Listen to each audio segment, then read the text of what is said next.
યુટ્યુબના સૌથી લોકપ્રિય શિક્ષકોમાંના એક ખાન સર અને દેશના જાણીતા ન્યૂઝ એન્કર અંજના ઓમ કશ્યપ વચ્ચે શરૂ થયેલો વિવાદ હવે સીધો દિલ્હી હાઈકોર્ટ સુધી પહોંચી ગયો છે.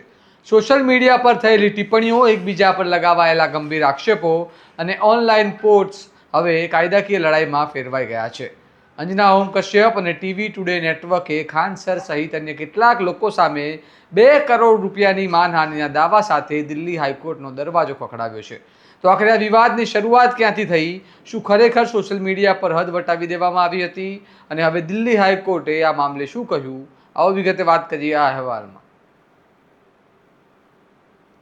નમસ્કાર, હું ચિરાગ વરસાબેન, આપ જોઈ રહ્યા છો સ્વમાન. સમગ્ર વિવાદની શરૂઆત નીટ પરીક્ષા અને ઓનલાઈન સ્ટાર્ટ ટીચર્સને લઈને યોજાયેલી એક ટીવી ડિબેટ બાદ થઈ હતી. આ ચર્ચા દરમિયાન અંજના ઓમ કશ્યપે કેટલાક ઓનલાઈન શિક્ષકો અંગે ટીકા કરી હતી.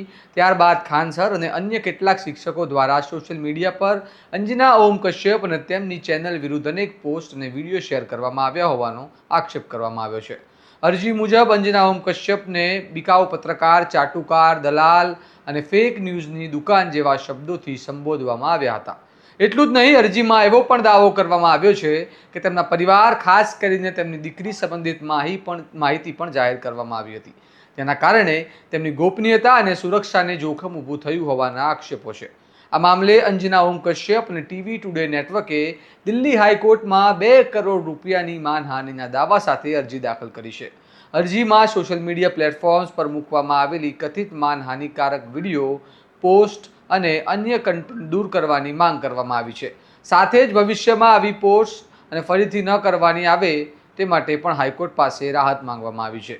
બીજી તરફ કેટલાક પ્રતિવાદીઓએ દલીલ કરી છે કે અભિવ્યક્તિની સ્વતંત્રતાના અધિકાર હેઠળ તેઓ પોતાનો પક્ષ રજૂ કરી રહ્યા હતા અને આ સમગ્ર મામલાને અલગ રીતે પણ જોવાની જરૂર છે.